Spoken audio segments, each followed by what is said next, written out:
Our world, warm, comfortable, familiar. But when we look up, we wonder, do we occupy a special place in the cosmos? Or are we merely a celestial footnote? Is the universe welcoming or hostile?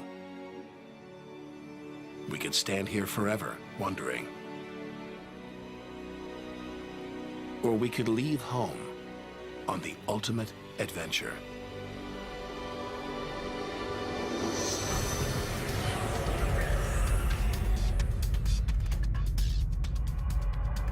To discover wonders, confront horrors,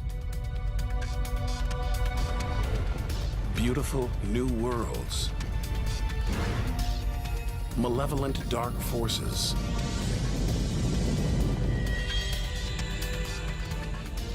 the beginning of time, the moment of creation. Would we have the courage to see it through? Or would we run for home? There's only one way to find out.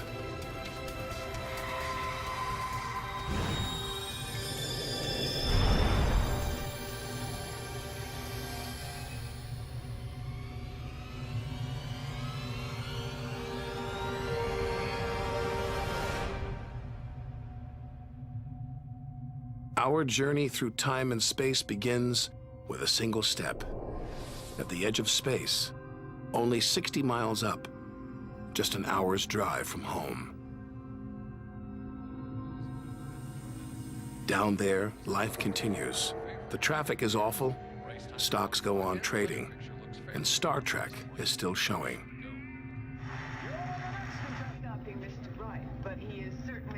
The Blue Jays will be without starter Jim Clancy for a couple of weeks. This morning. When we return home, if we return home, will it be the same? Will we be the same?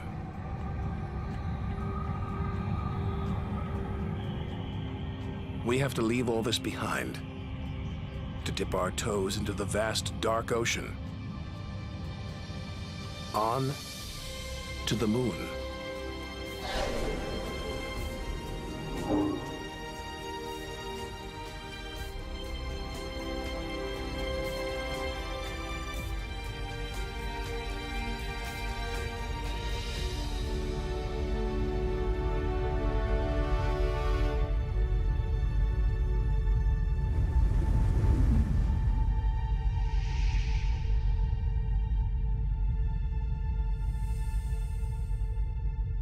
Dozens of astronauts have come this way before us.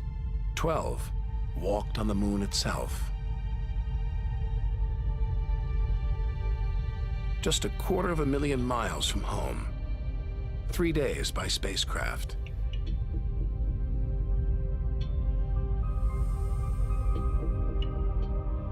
Barren. Desolate.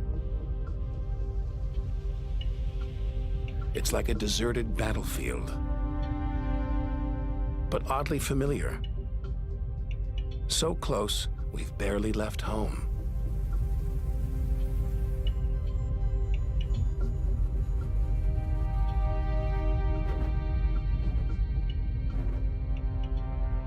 Neil Armstrong's first footprints. Looks like they were made yesterday. There's no air to change them. They could survive for millions of years. Maybe longer than us.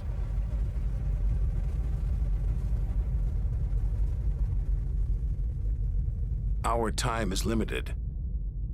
We need to take our own giant leap. 1 million miles, 5 million, 20 million miles. We're far beyond where any human has ever ventured.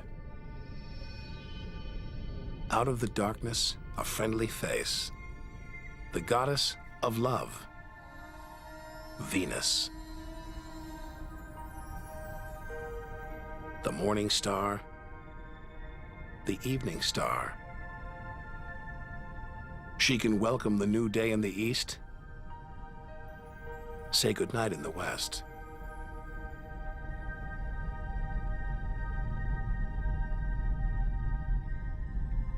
A sister to our planet, she's about the same size and gravity as Earth. We should be safe here. But the Venus Express space probe is setting off alarms. It's telling us these dazzling clouds, they're made of deadly sulfuric acid. The atmosphere is choking with carbon dioxide.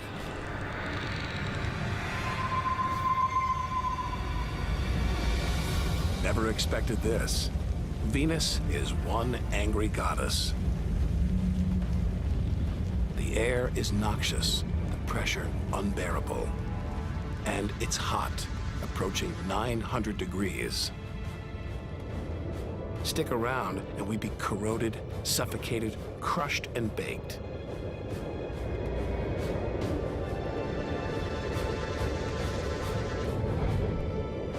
Nothing can survive here.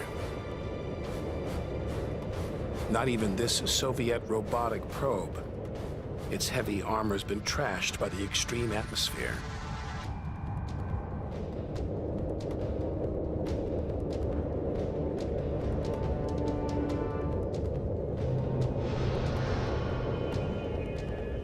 So lovely from Earth, up close, this goddess is hideous.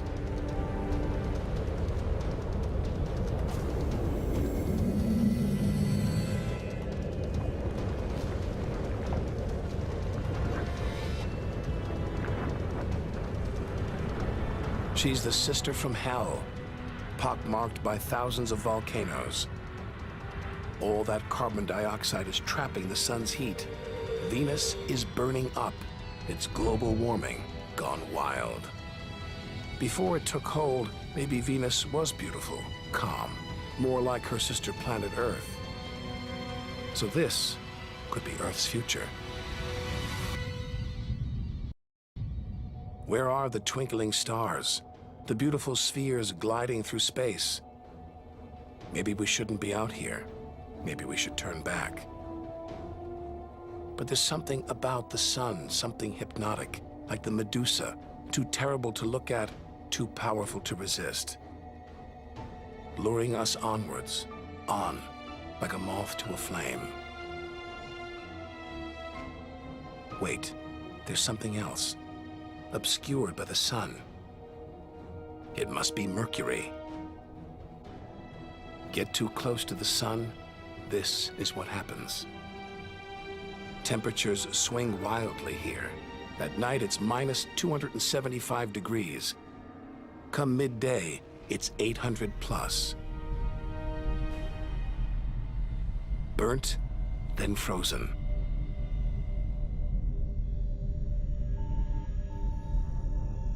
The Messenger space probe is telling us something strange. For its size, Mercury has a powerful gravitational pull. It's a huge ball of iron, covered with a thin veneer of rock, the core of what was once a much larger planet. So where's the rest of it? Maybe a stray planet slammed into Mercury, blasting away its outer layers in a deadly game of cosmic pinball. Whole worlds, on the loose, careening wildly across the cosmos, destroying anything in their path. And we're in the middle of it. Vulnerable, exposed, small. Everything is telling us to turn back. But who could defy this? The sun, in all its mesmerizing splendor. Our light, our lives. Everything we do is controlled by the sun, depends on it. It's the Greek god Helios driving his chariot across the sky. The Egyptian god Ra, reborn every day. The summer solstice sun rising at Stonehenge. For millions of years, this was as close as it got to staring into the face of God.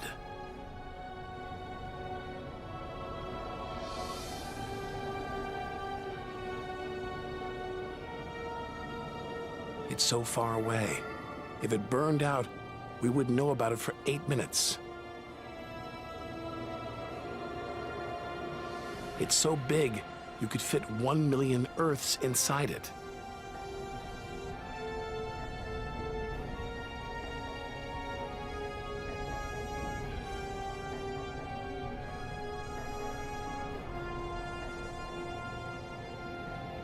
But who needs numbers? We've got the real thing.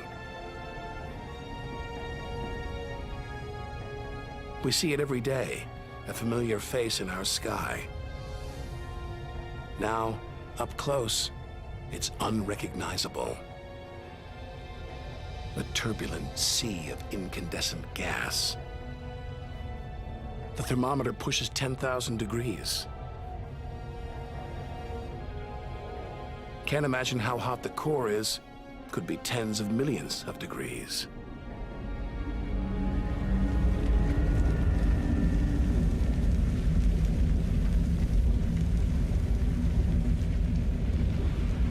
Hot enough to transform millions of tons of matter into energy every second.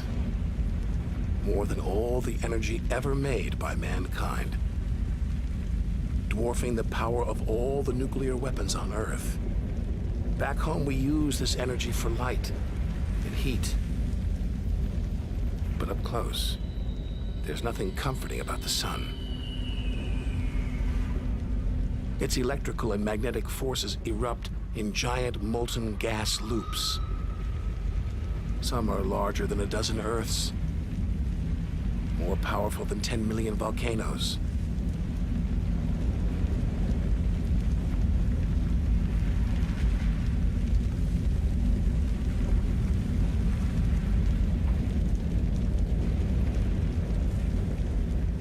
And when they burst through, they expose cooler layers below,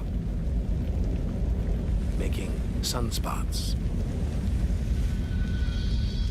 A fraction cooler than their surroundings, sunspots look black, but they're hotter than anything on Earth. And massive, up to 20 times the size of Earth.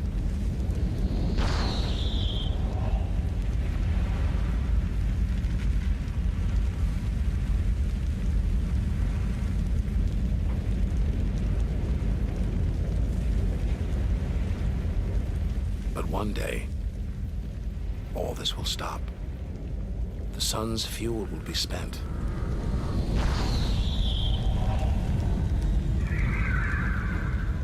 And when it dies, the Earth will follow.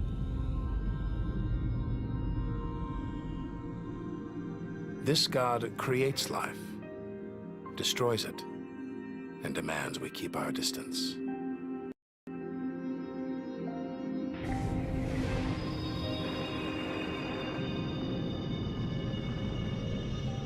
This comet strayed too close. The sun's heat is boiling it away, creating a tail that stretches for millions of miles.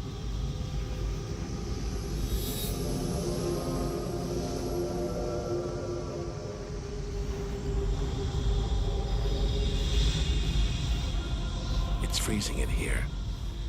There's no doubt where this comet's from, the icy wastes of deep space. But all this steam, geysers and dust, it's the sun again, melting the comet's frozen heart. Strange, a kind of vast, dirty snowball covered in grimy tar. Tiny grains of what looks like organic material preserved on ice since who knows when. Maybe even the beginning of the solar system. Say a comet like this crashed into the young Earth billions of years ago. Maybe it delivered organic material and water, the raw ingredients of life. It may even have sown the seeds of life on Earth that evolved into you and me.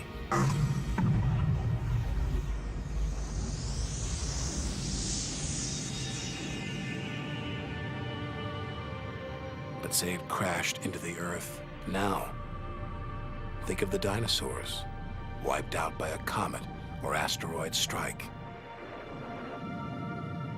It's only a question of time. Eventually, one day, we'll go the way of the dinosaurs.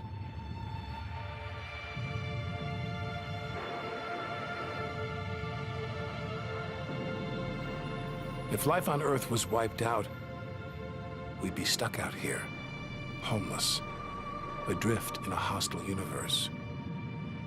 We need to find another home. Among the millions, billions of planets, there must be one that's not too hot, not too cold, with air, sunlight, water, where, like Goldilocks, we could comfortably live.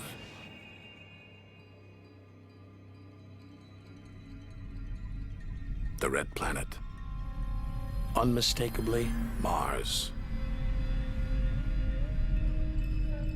For centuries, we've looked to Mars for company, for signs of life.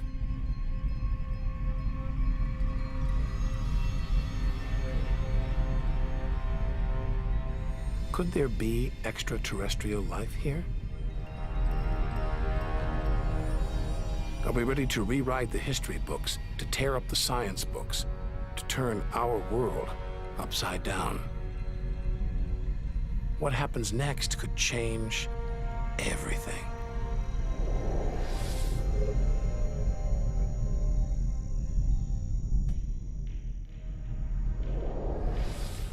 Mars is the planet that most captures our imagination. Think of B-movies, sci-fi comics. What follows? Martians. It's all just fiction, right? But what if there really is something here? Hard to imagine, though. Up close, this is a dead planet. The activity that makes the Earth livable shut down millions of years ago here. Red and dead. Mars is a giant fossil.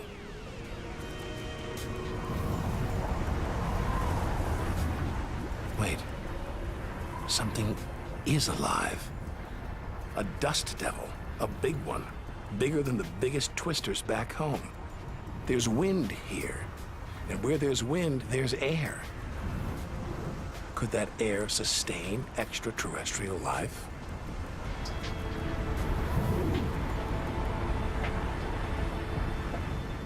It's too thin for us to breathe. And there's no ozone layer. Nothing to protect us against the sun's ultraviolet rays. There is water, but frigid temperatures keep it in a constant deep freeze. It's hard to believe anything could live here. Back on Earth, there are creatures that survive in extreme cold, heat, even in the deepest ocean trenches. It's as though life is a virus. It adapts, spreads. Maybe that's what we're doing right now, carrying the virus of life across the universe. Even in the most extreme conditions, life usually finds a way. But on a dead planet, with no way to replenish its soil, no heat to melt its frozen water,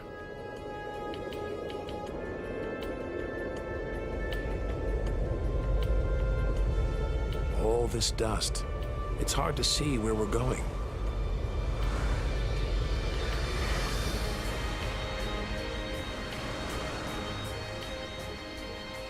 Olympus Mons, named after the home of the Greek gods. A vast, ancient volcano, 3 times higher than Everest. There's no sign of activity. Since its discovery in the 1970s, it's been declared extinct. Hang on. These look like lava flows, but any sign of lava should be long gone, obliterated by meteorite craters, unless this monster isn't dead, just sleeping. There could be magma flowing beneath the crust right now, building up, waiting to be unleashed. Volcanic activity could be melting frozen water in the soil, pumping gases into the atmosphere, recycling minerals and nutrients, creating all the conditions needed for life. This makes the Grand Canyon look like a crack in the sidewalk. Endless desolation, so vast it would stretch all the way across North America. But here, signs of activity, erosion, and what looks like dried up riverbeds. Maybe volcanic activity melted ice in the soil, sending water gushing through this canyon. Underground volcanoes could still be melting ice, creating water. And where there's water, there could be life.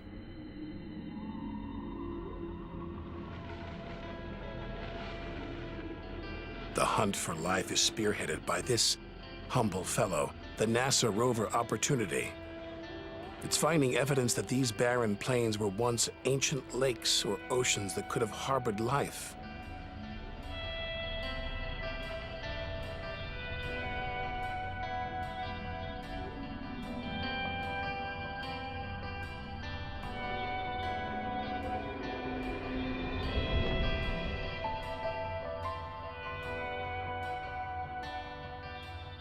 Look at those gullies. Probes orbiting Mars keep spotting new ones. More proof that Mars is alive and kicking. That water is flowing beneath its surface right now. Water that could be sustaining Martian life.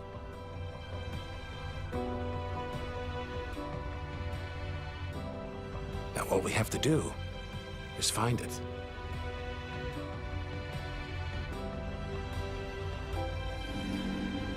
Maybe we've already found what we're looking for on Earth. Some think that life started here and then migrated to Earth.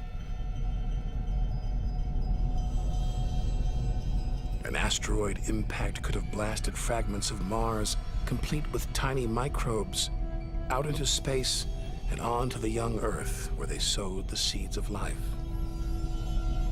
No wonder we find Mars fascinating. This could be our ancestral home. It could be we are all Martians. The Mars we thought we knew is gone, replaced by this new active changing planet. And if we don't know Mars, our next door neighbor, how can we imagine what surprises lie ahead?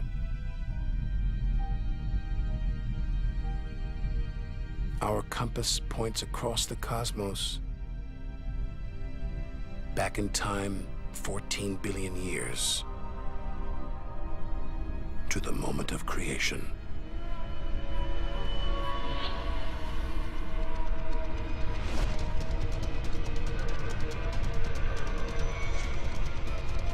This is getting scary. It's like being inside a giant video game.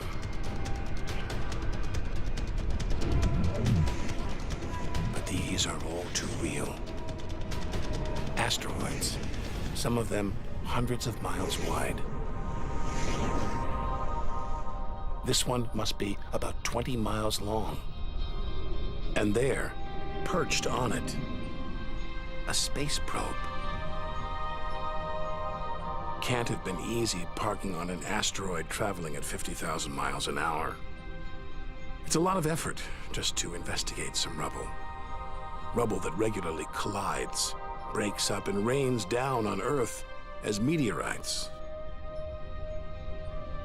Our ancestors saw shooting stars as magical omens, and they were right. Rubble like this came together to make the planets, including our own. Pretty magical. By dating the meteorites found on Earth, we can tell the planets were born 4.6 billion years ago. These are the birth certificates of our solar system. For some reason, these rocks didn't form into a planet. Something must have stopped them. Something powerful.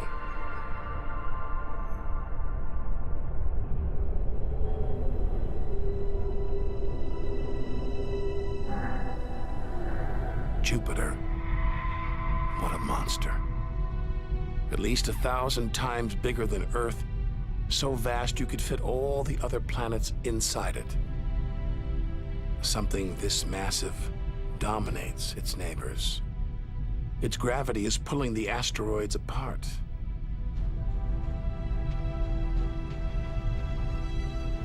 And it's breathtaking.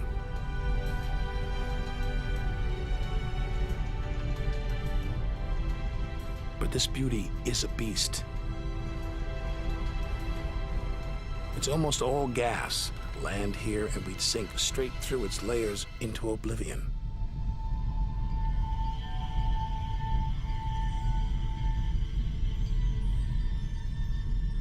And Jupiter's good looks, the product of ferocious violence.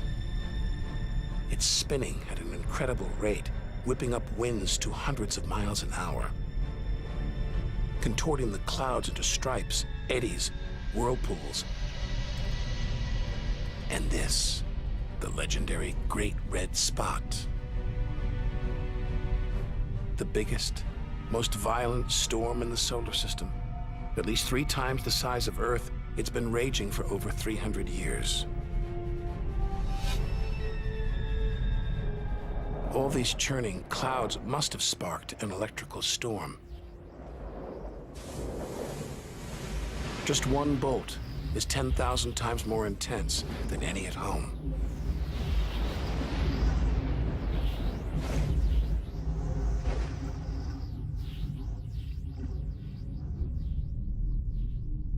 Looks like the safest place to see Jupiter is from a distance. Up there at the poles, those dancing lights, they're like the auroras back home. But the Geiger counter is going wild. Even these are deadly, generated by lethal radiation.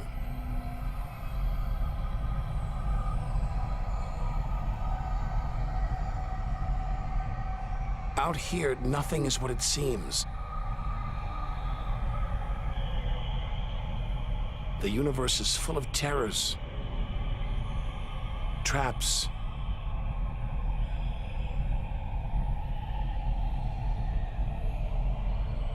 maybe this is a safe haven, the multicolored moon Io.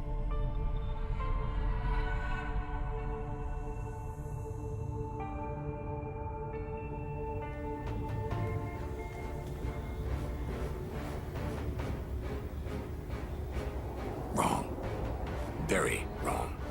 Those brilliant colors are molten rock, volcanoes, spewing lava.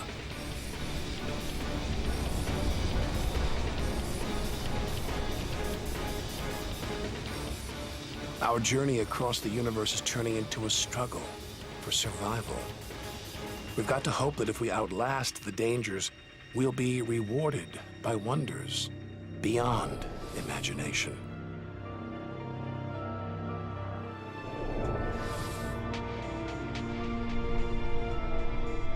"400 million miles from Earth.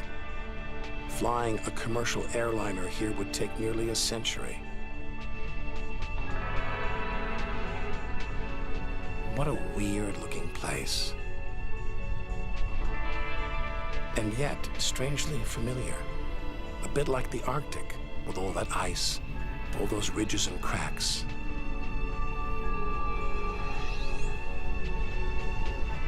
It's Jupiter's moon, Europa.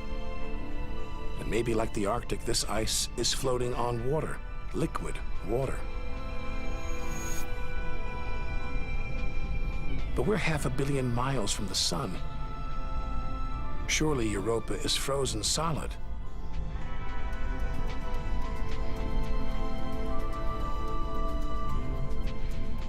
Unless Jupiter's gravity is creating friction deep inside, heating the ice into water, allowing life to develop in the waters beneath its frozen crust. We might be feet away from aliens. From a whole ecosystem of microbes, crustaceans, maybe even squid. The only thing between us and the possibility of alien life, this layer of ice. But until we send a spacecraft to drill here, Europa's secrets will remain beyond reach.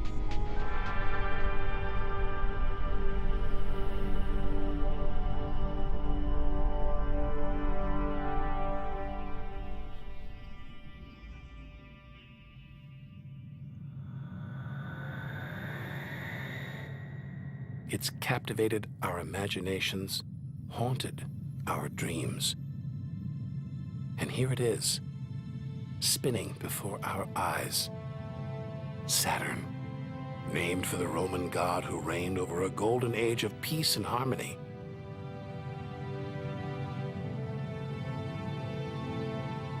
This planet's a giant ball of gas, so light it would float on water. Its spectacular rings would stretch almost from Earth to the moon.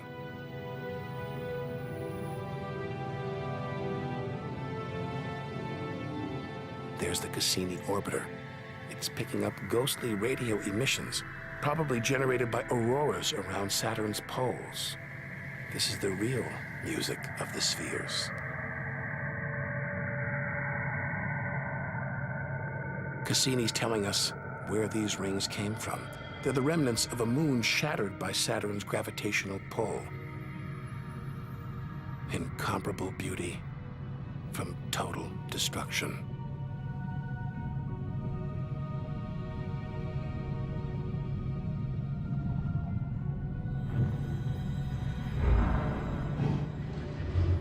Billions of shards of ice, some as small as ice cubes, others the size of houses.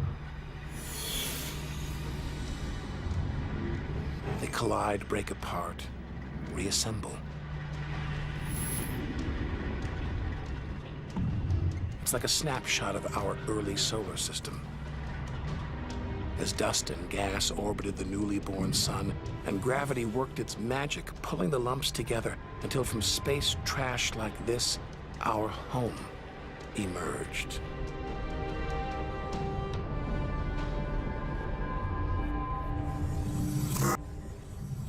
We could stay here forever.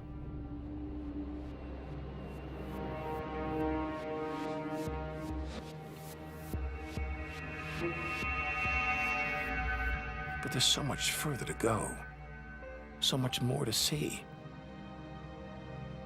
Like this moon wrapped in thick clouds. Titan.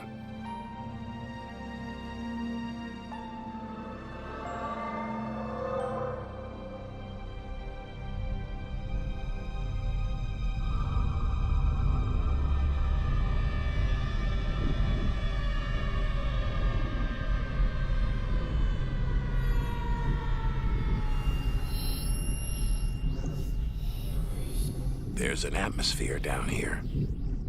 There's wind, rain, even seasons. Rivers, lakes, and oceans. It looks so familiar, so similar to Earth.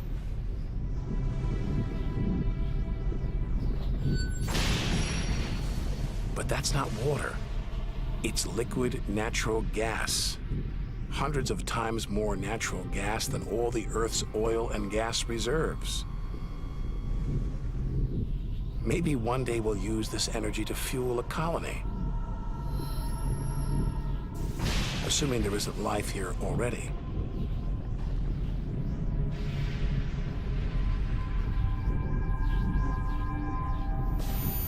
The Huygens space probe is here to find out. It's telling us there's organic material in the soil, but it's so cold, minus 300 degrees. There's no way life could develop. Unless Titan warms up. The sun is supposed to get hotter. When it does, maybe life will spring up here, just like it did on Earth. And as the Earth gets too hot for us, maybe we'll move to Titan. One day we might call this distant land home.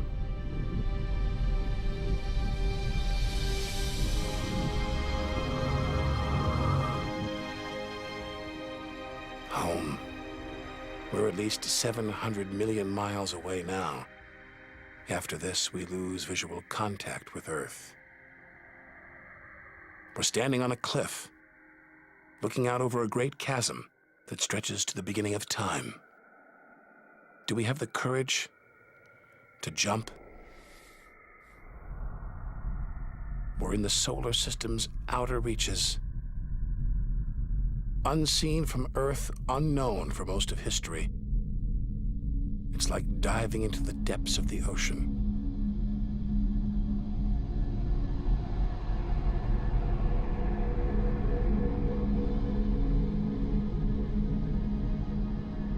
Those rings make it look like Uranus has been tilted off its axis, toppled over by a stray planet.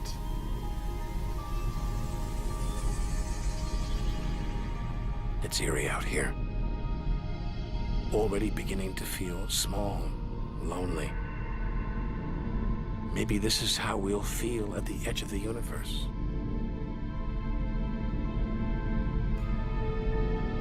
But we've barely left the shore. If the solar system was 1 mile wide, so far we've traveled about 3 inches.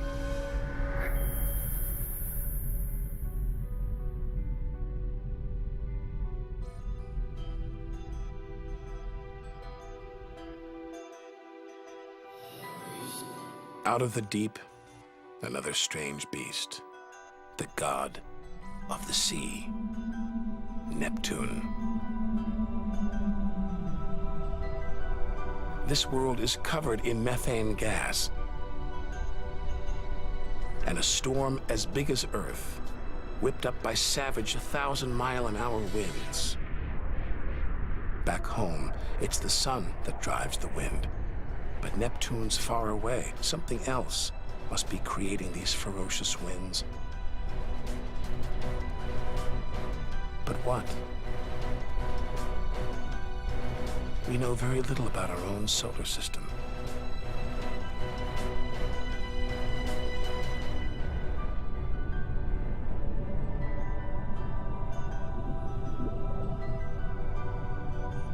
After all those balls of gas, a solid moon. Triton. Solid, but not stable. Just look at those geysers, cosmic smokestacks, pumping out strange soot. And this moon is revolving around Neptune in the opposite direction of the planet's spin. A cosmic battle of wills that this angry moon is destined to lose. Neptune's massive gravity is pulling on Triton, slowing it down, reeling it in. One day, it will be ripped apart by Neptune.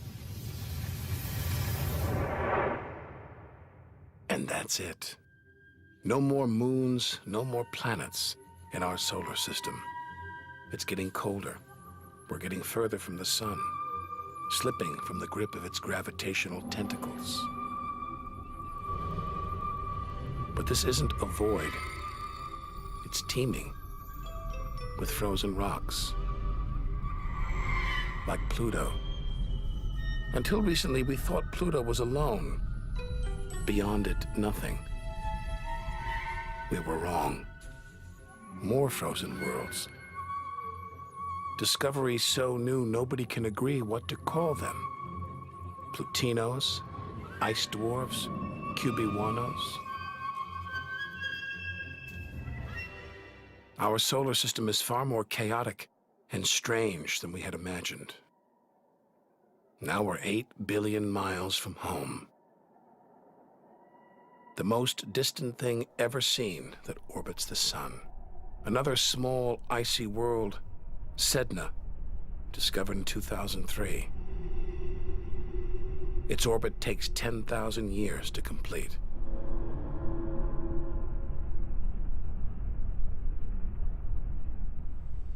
Hang on. There's something else out here. 10 billion miles from home, the space probe Voyager 1. This bundle of aluminum and antennae give us close-up views of the giant planets and discovered many of their strange moons.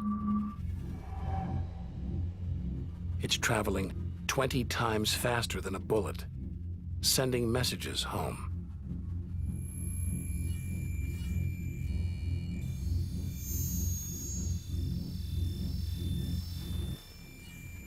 That gold plaque, it's a kind of intergalactic message in a bottle.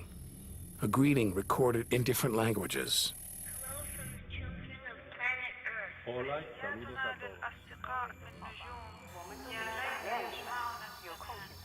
And a map showing how to find our home solar system.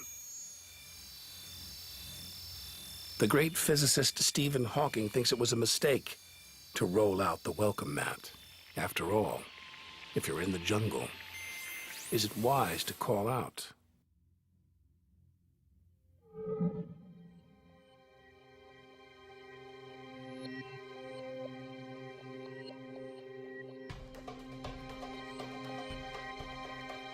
These comets look like the ones we saw earlier.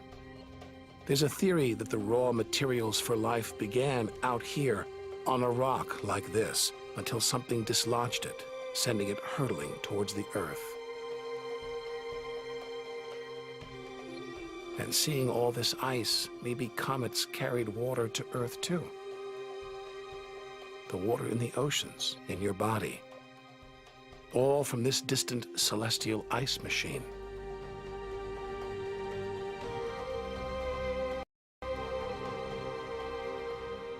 We're 5 million, that's 5 trillion miles from home.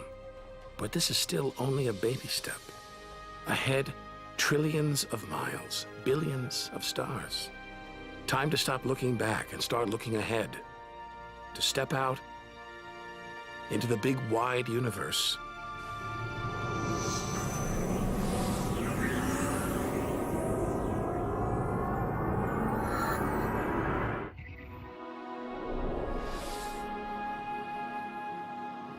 Interstellar space.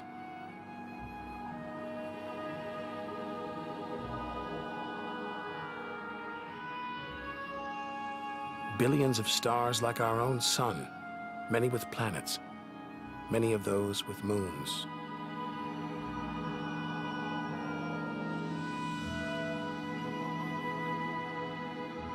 It's hard to know which way to go.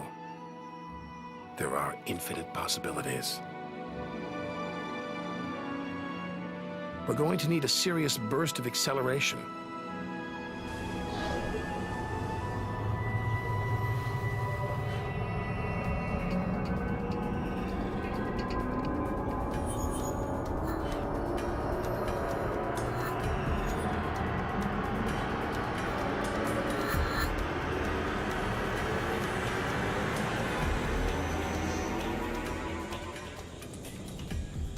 $25 trillion miles from home.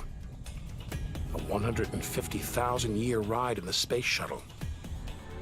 And we've only just reached the first solar system beyond our own. Alpha Centauri. Not one, but 3 stars, spinning around each other, locked in a celestial standoff. Each star's gravity attracting the other, their blazing orbital speed keeping them apart.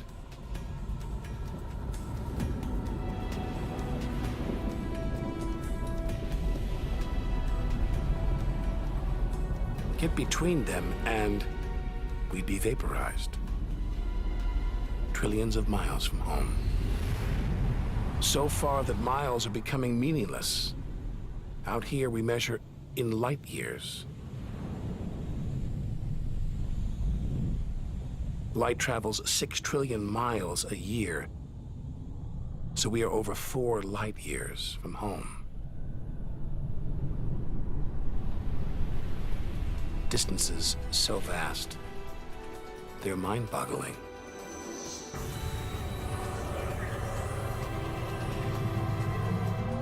Who knows what strange forces lie ahead, what we'll discover when, if, we reach the edge of the universe.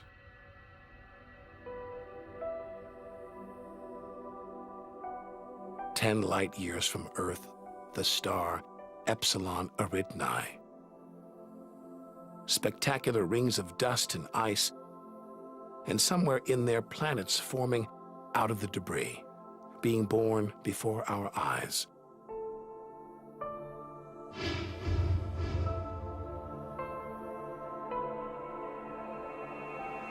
Asteroids and comets everywhere.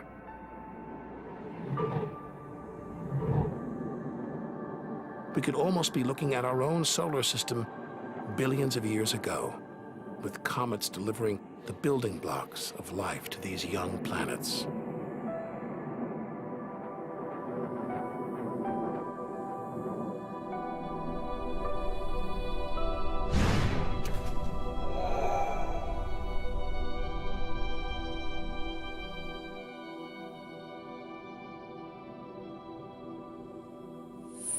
At the center of all the action, a star smaller than our sun, still in its infancy.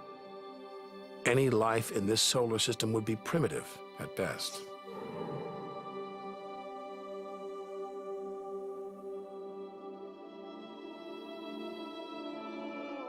There must be more mature solar systems out here, but finding them is like looking for a needle in a cosmic haystack.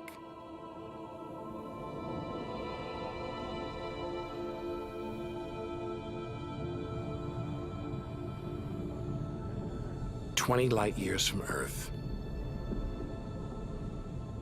Star Gliese 581.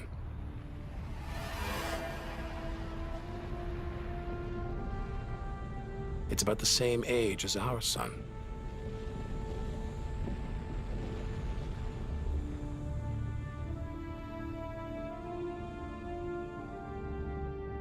This planet is just the right distance from its sun. Any closer and water would boil away, any further, and it would freeze. Ideal conditions for life to emerge.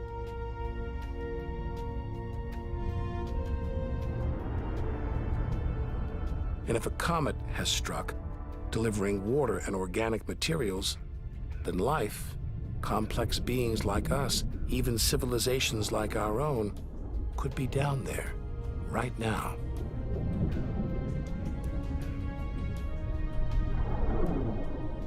They could be tuning into our TV signals, watching shows from 20 years ago. And here's your host, Joe Duffy. But until we devise a way of communicating over these vast distances, all we can do is speculate. Us and them, living parallel lives, unaware of each other's existence.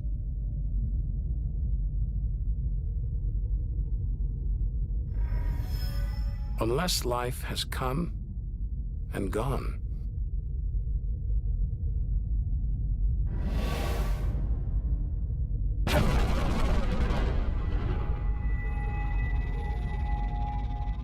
That's the problem with comets.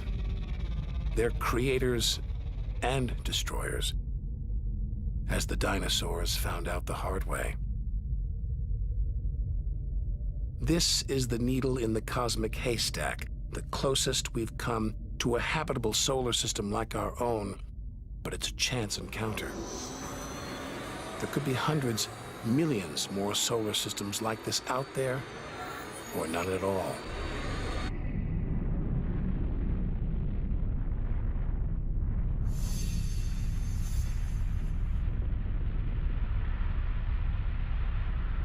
Some of the atmosphere on this planet, Bellerophon, is being boiled away by its nearby star.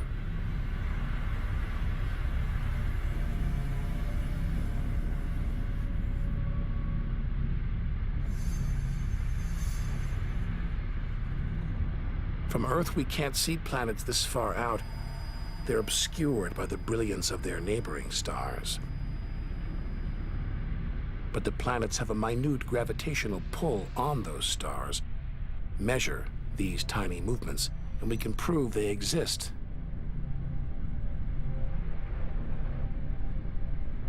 That's how we tracked down Bellerophon in the 1990s. And hundreds of other distant planets.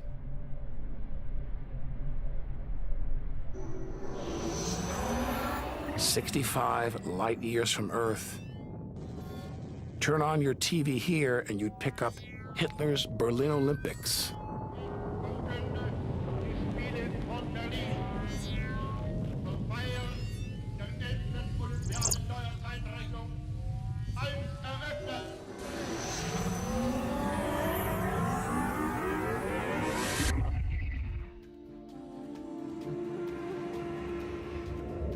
The twin stars of Algol, known to the ancients as the Demon Star. From Earth, it appears to blink as one star passes across the other. Up close, it's even stranger. One star is being sucked towards the other.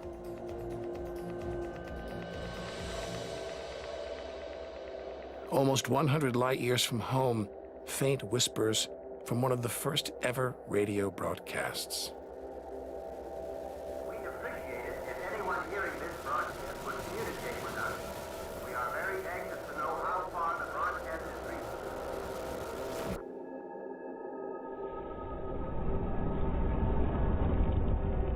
From here on out, it's as if the Earth never existed.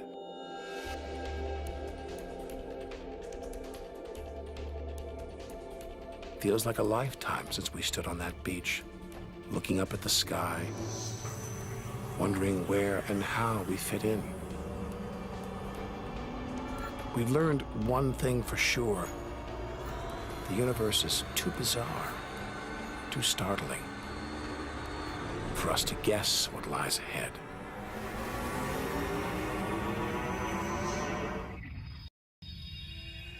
Deep inside our galaxy, the Milky Way. Pinpricks of light that have inspired 1,001 tales.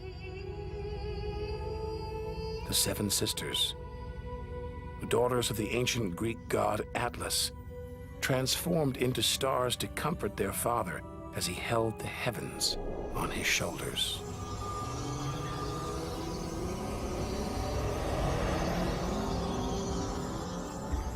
And this giant, Betelgeuse, the brightest, biggest star we've seen so far, 600 times wider than our sun.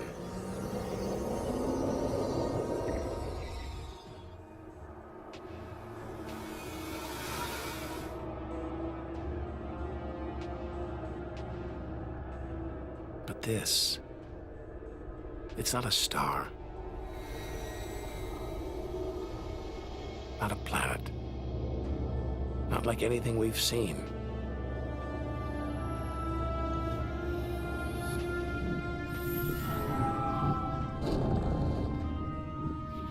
A ghostly specter more than 1,300 light years from Earth. Orion's dark cloud. Dust and gas shrouding us.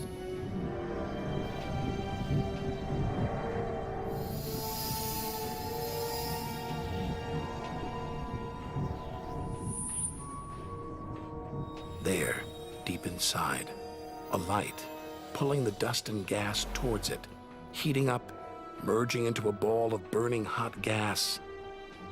Like a star, like our sun, in miniature. Inside, it's millions of degrees. So hot it's beginning to trigger nuclear reactions, the kind that keep our sun shining, making energy, radiation, light. A star is being born.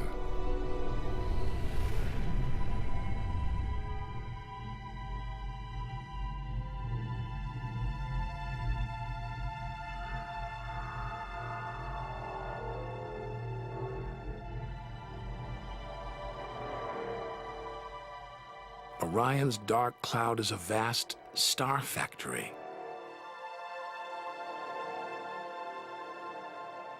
We're witnessing the birth of the future universe.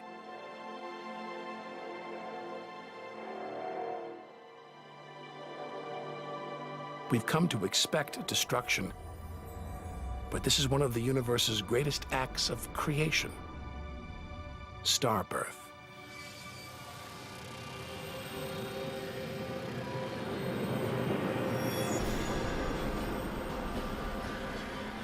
This doesn't look right.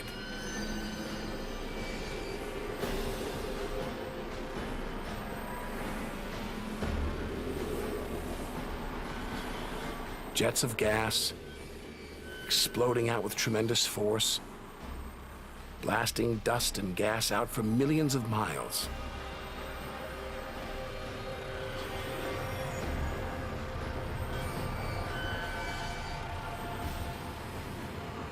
It's unbelievably violent and creative. Nebula. Vast, glowing clouds of gas hanging in space. With no wind out here, they'll take thousands of years to disperse.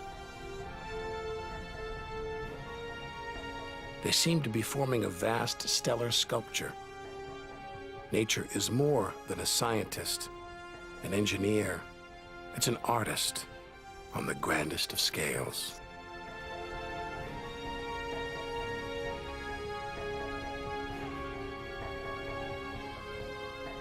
And this is a masterpiece.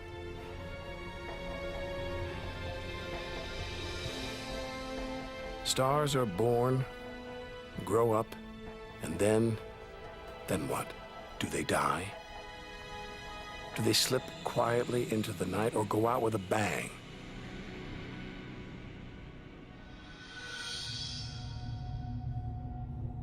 Somewhere between here and the edge of the universe lies the answer.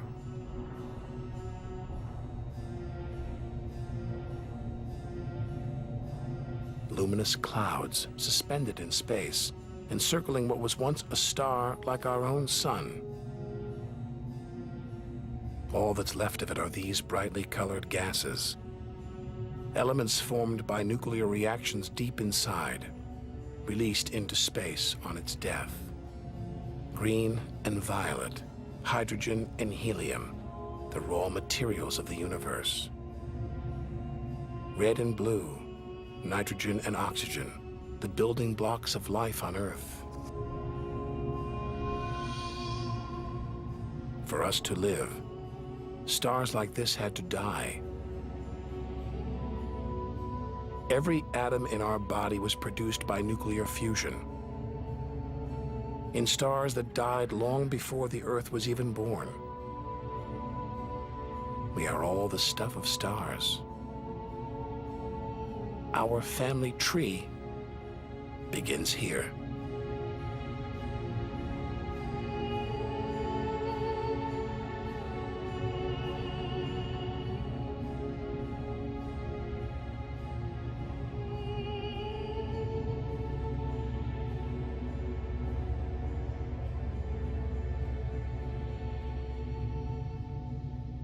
At its heart, the ghost of a star. A white dwarf. White, hot, small, but unbelievably dense. In the star's dying moments, its atoms fused and squeezed together, making it so dense that just a teaspoon of this white dwarf would weigh 1 ton.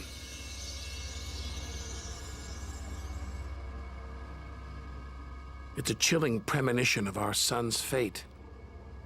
6 billion years from now, it'll become a white dwarf. Its death will herald the end of life on Earth. Makes you wonder how many other worlds have come and gone. Celestial stories left untold. Lost forever. But the greatest story of them all is still to be told. We must go back through time to the very first chapter to learn how the universe began.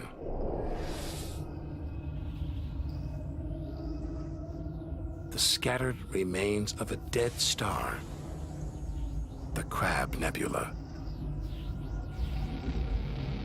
6,000 light years from home, deep inside a stellar graveyard.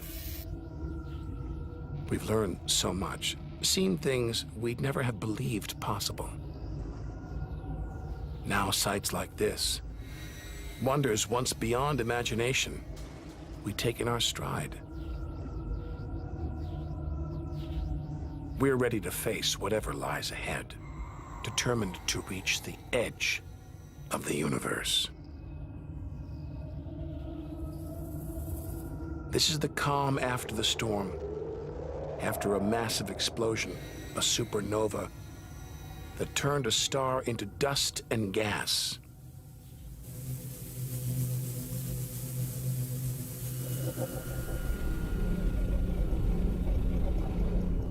The eye of the storm, a spinning, pulsating star, a pulsar.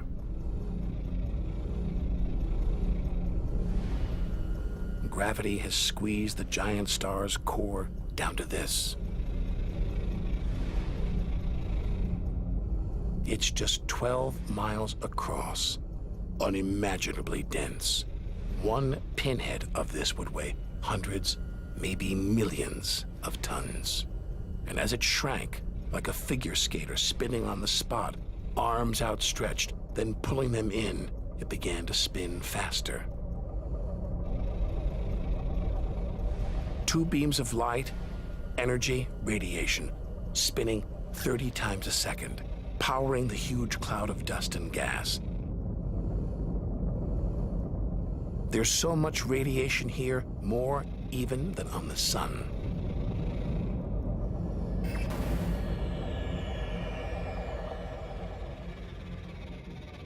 That was easily the deadliest thing we've encountered so far.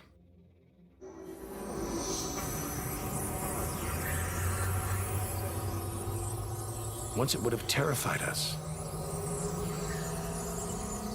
But now we realize that without the dangers, there'd be no wonders. Without the nightmares, there'd be no dreams.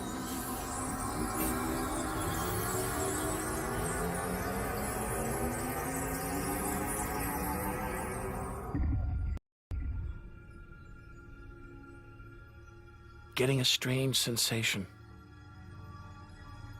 A feeling as though there's something bad out here.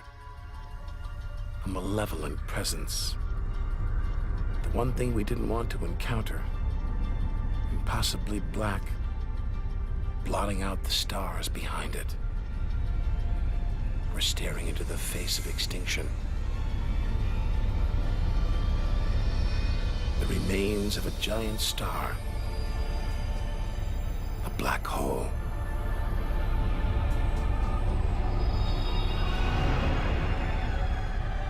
Far denser than a pulsar. And impossible to resist.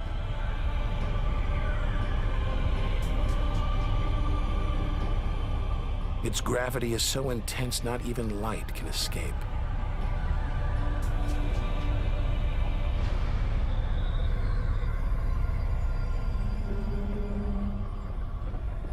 This asteroid, it's a lump of solid rock, but it's actually stretching, being dragged towards the gaping hole.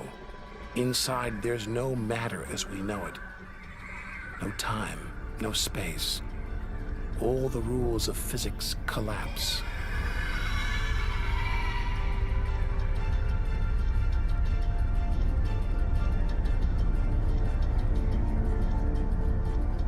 The asteroid is gone. Nobody really knows where. This is the edge of human understanding. There could be millions of black holes creeping around our galaxy, more perhaps than all the stars in the sky. But we wouldn't see them until it was too late.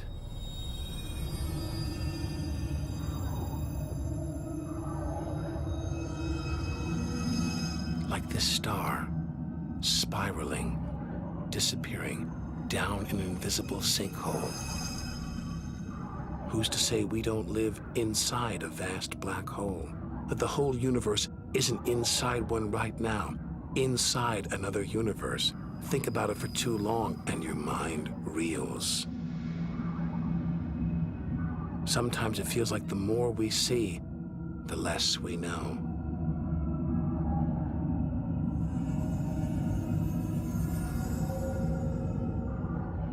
And we're still in our own galaxy, the Milky Way.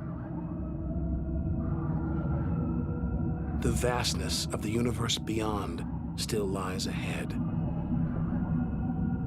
The wonders, the dangers, the secrets, they're out there, waiting to be discovered.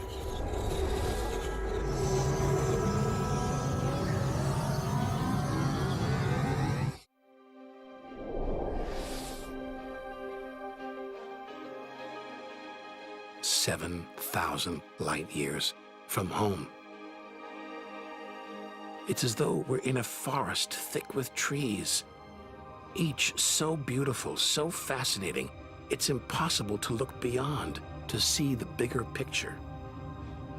We have to find a way through to reach the clearing at the galaxy's edge.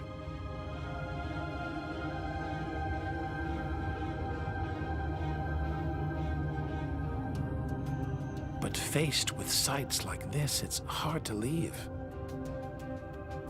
A colossal, glowing cloud, topped by these great towers of dust, the pillars of creation, like a gateway into the unknown.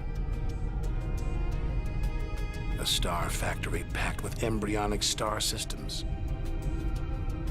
each larger than our solar system.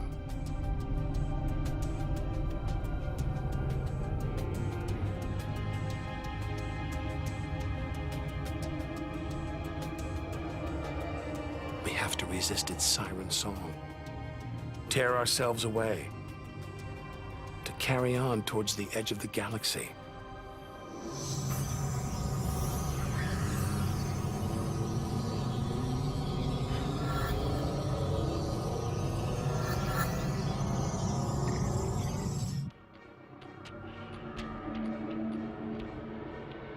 Dazzled by the Milky Way's beauty, we've been blinded to its terrors and strayed into a cosmic minefield. Like an explosion in slow motion. A massive star, millions of times brighter than our sun. It's going into meltdown. The fuel that sustains it is running out, the nuclear reactions that power it winding down. We're watching its death throes.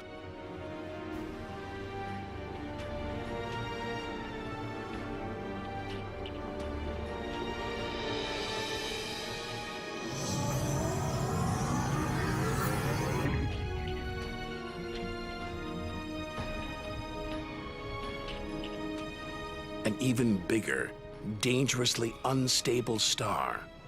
But this one's about to explode. And when a star this big dies, it's 100 times more violent than a supernova. We've stumbled into the most violent star death of all, a hypernova.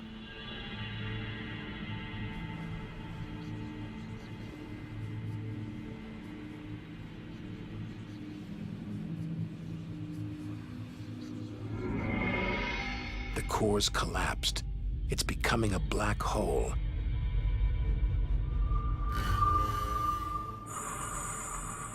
And that's the shock wave surging through the star, ripping its outer layers into space.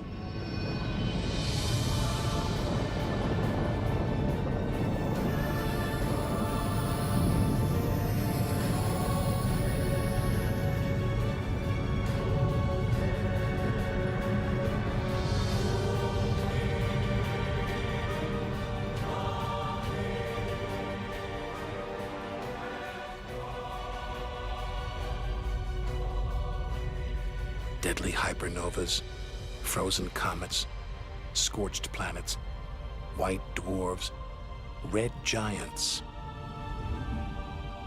Tiny drops in a vast pool of white light. Our home galaxy, the Milky Way. We wanted to know where we fit in.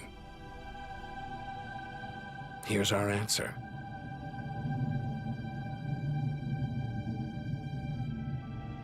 civilizations past and present, everyone that's ever lived. The smallest bug, the highest mountain, all of it invisible, not even a tiny speck.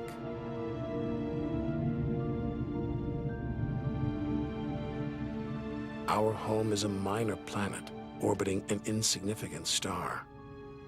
If it disappeared right now, who would even notice? And yet, so far we've found nowhere else we would rather live, nowhere we could live. It's only now, far from home, that we're beginning to truly appreciate it.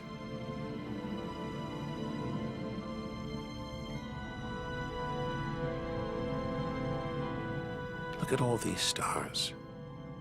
Hundreds of thousands of them. Surely one of them, more than one, must be capable of supporting life.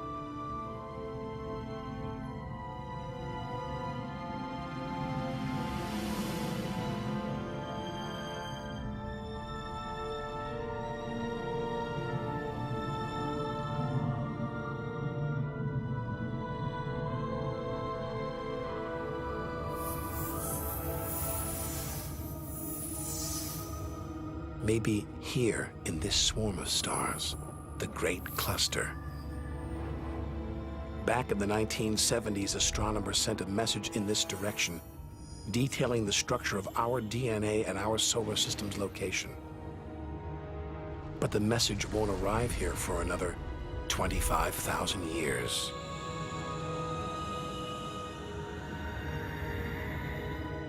We haven't found alien life yet.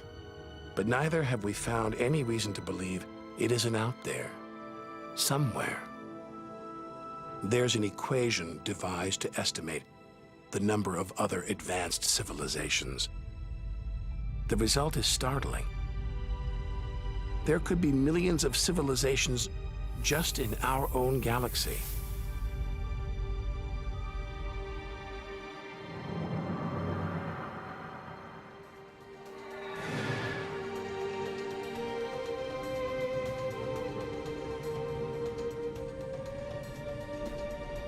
Everything we've seen so far is inside the Milky Way. Now we're ready to leave our home galaxy, to enter intergalactic space. Here's our chance to solve the ultimate mystery and experience the moment of creation.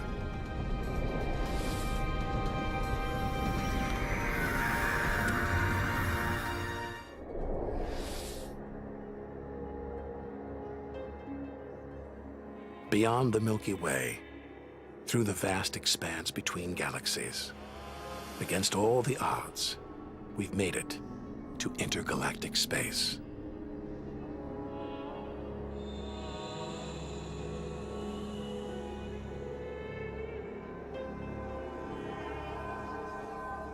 Out here, there's no horizon in sight.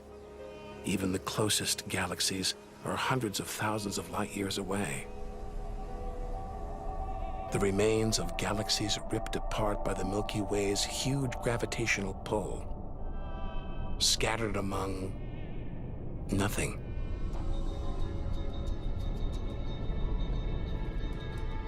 This is as close as the universe gets to a perfect vacuum.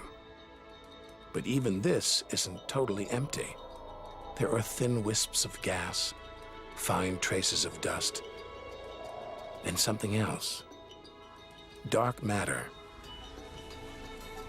So mysterious we can't see it, feel it, taste it, touch it, or even measure it.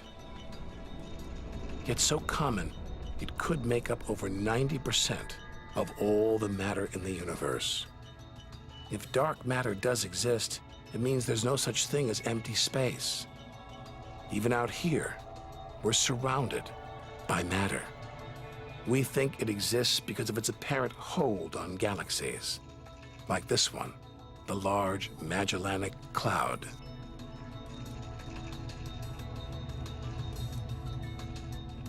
A 6 billion year journey in today's fastest spacecraft. 160,000 light years from the Milky Way at the edge of its gravitational reach. This galaxy should spin off into space, but something is holding it here. Something invisible, powerful. Dark matter. Stars. Clusters of stars. Nebulae. It's a vast astronomical treasure trove.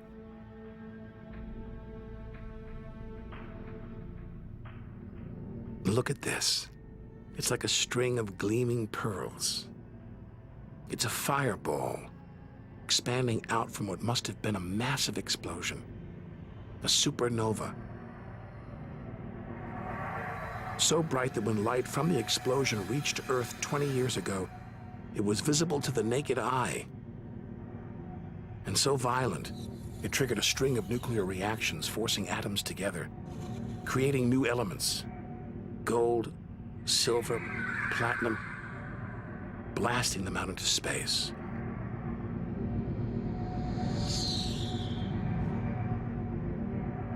The gold in the ring on your finger was forged in a massive supernova like this, trillions of miles away, billions of years ago. Before we left home, the universe seemed separate, something out there, up in the sky. But now we know better. We are the universe, and it is within us.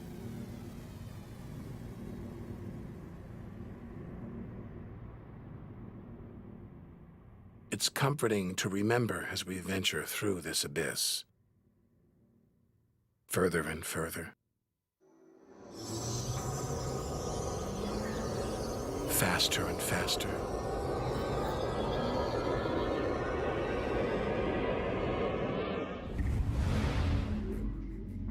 The Andromeda Galaxy, 2.5 million light years away.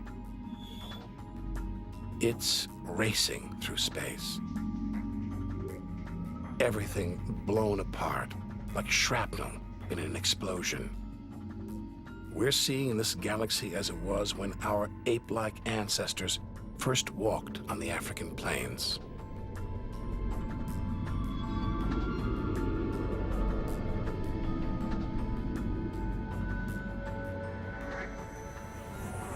Further through space, and further back in time.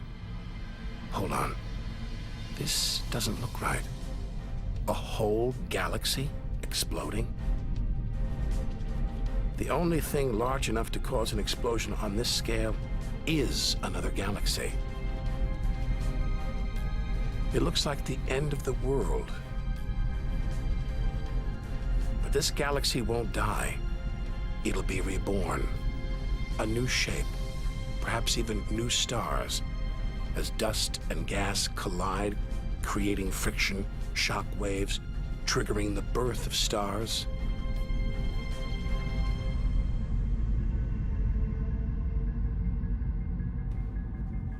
There's order in this chaos, a pattern behind the infinite variety, an endless cycle of birth and death, creation and destruction. It's a pattern woven through the vast fabric of space that binds each of these galaxies. There are billions of galaxies, each with billions, even trillions of stars. Maybe more stars than there are grains of sand on all the beaches on Earth.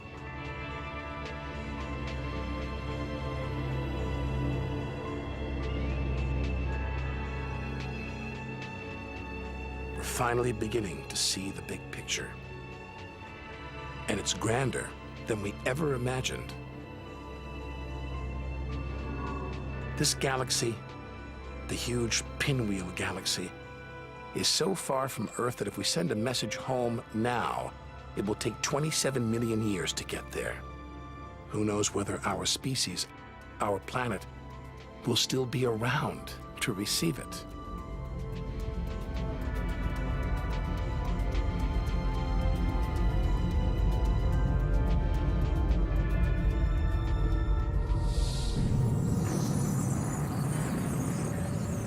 travel on, back through time.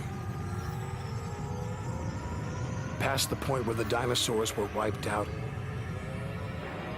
Past the moment where the first creatures crawled onto land.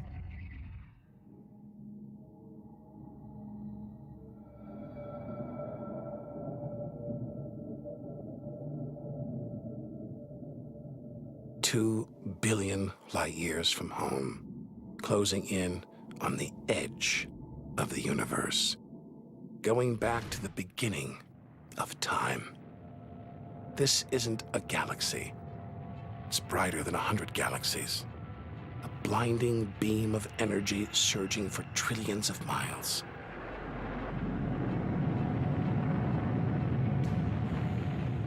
Something this big, this bright, must be incredibly powerful. Experience tells us, out here, power equals danger. It looks like a quasar, the deadliest thing in the universe. Our journey could be over.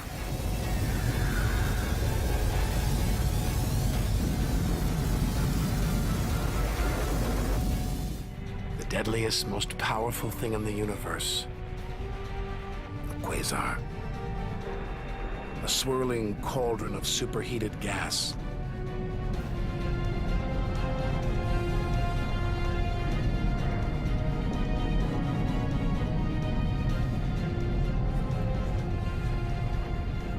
This beast has a heart of darkness. A supermassive black hole as heavy as 1 billion suns.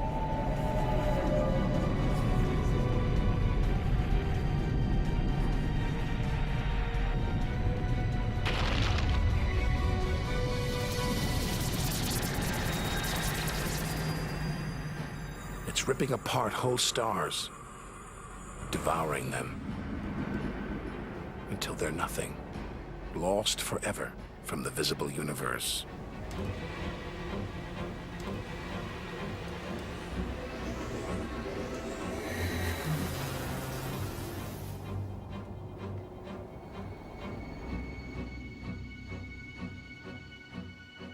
We think, we hope, we pray we've seen the worst the universe can throw at us, but no one can know what lies ahead.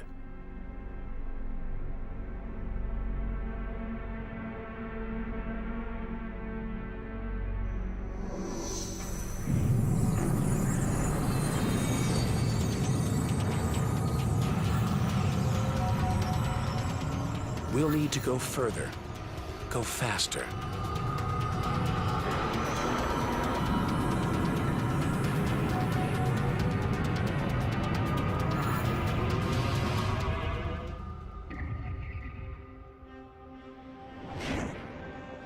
$8 billion light years from home, more galaxies.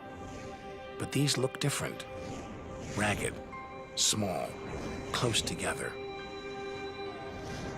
We're so far back in time, we're seeing these galaxies as they were before the Earth was born. They're still young, still growing. We're getting close to where and how it all began.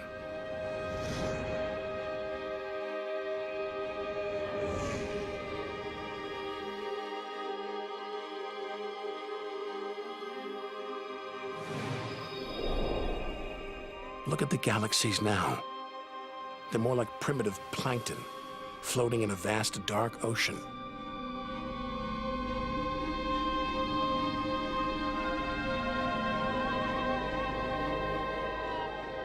Clouds of dust and gas, dancing, twirling, merging to make embryonic galaxies.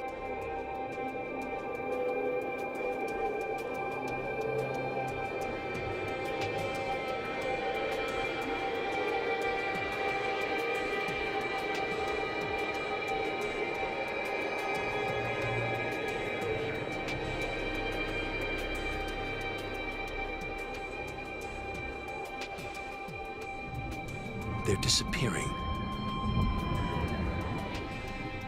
We've gone back before the stars were born. into a cosmic dark age.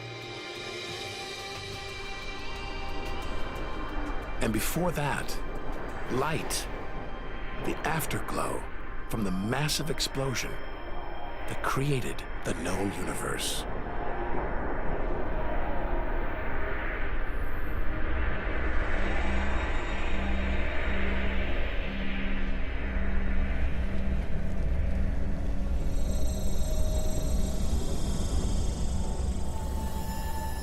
This is it. We've made it. The edge of the universe. 80 billion trillion miles from home. 13.5 billion years ago.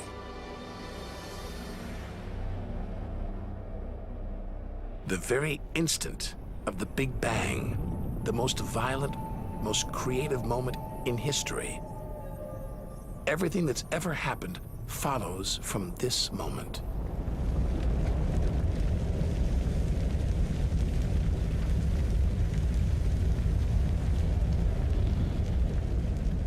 Every religion, every culture has pondered it. But we still don't know what sparked this act of creation, or why. This is where our journey ends, and the universe begins.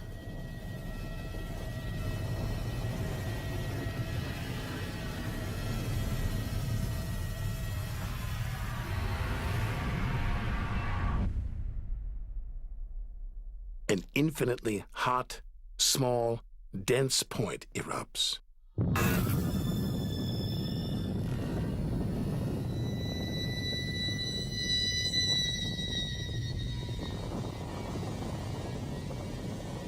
Creating space, time, matter, our universe itself.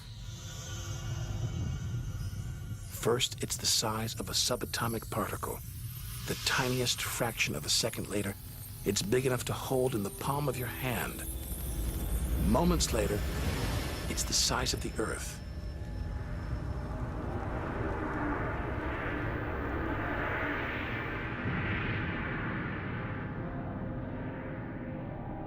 Today, the light from the Big Bang is still spreading out. You can hear it as a radio hiss. See it as television static.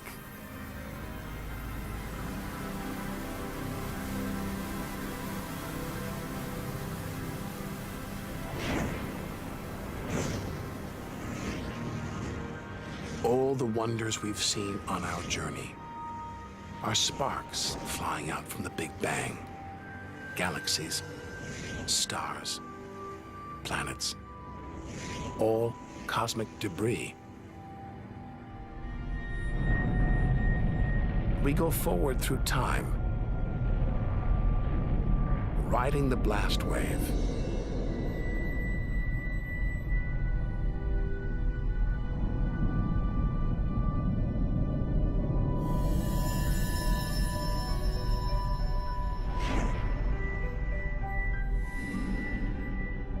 Until we reach another cooling cinder swirling in the afterglow of the Big Bang.